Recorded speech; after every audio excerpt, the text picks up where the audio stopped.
అయ్యప్ప స్వామి ఆలయంలోనే సుబ్రహ్మణ్య స్వామి, వినాయకుడు, అయ్యప్ప స్వామి ఉండడం జరిగింది. ఈరోజు వినాయక చవితి సందర్భంగా ప్రత్యేక పూజలు చేయడం జరుగుతోంది. ఈరోజు 4 గంటలకి పూజలో మంగళహారతి ఇవ్వడం జరుగుతుంది. అలాగే పూజ అంతా అయిపోతేనే ప్రసాదాలు కానీ ఇవ్వడం జరుగుతుంది. ఎవరైనా కానీ వినాయకుడిని మన కనగనపల్లి గ్రామం అంతా కానీ మనకు వినాయకుడి టెంపుల్ లేదు, మనకు అయ్యప్ప స్వామి ఆలయంలోనే ఉంది. ప్రత్యేక పూజలు చేయడం జరుగుతోంది ఆలయంలోను.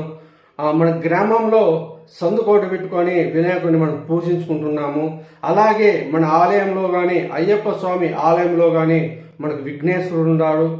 ఒక్కరు కానీ కాయ కర్పూరంతో మనం పూజించుకుందాం. ఈరోజు సాయంకాలము 4 గంటల నుండి కానీ అక్కడ పూజలు అనేది స్టార్ట్ అవబోతున్నాయి. అయ్యప్ప స్వామి ఆలయంలోను ప్రత్యేకంగా పూజలు చేయడం జరుగుతోంది. మనం ఎవరైనా కానీ మనకి స్థానికులో కనగనపల్లిలో ఉండే గ్రామం ఉండే వాళ్ళందరూ కానీ ఆ ఆలయానికి వెళ్ళి కర్పూరంతో పూజలు చేసుకొని మీరు వినాయకుడిని పూజించుకోవాలని కోరుతున్నాను. Bye friends.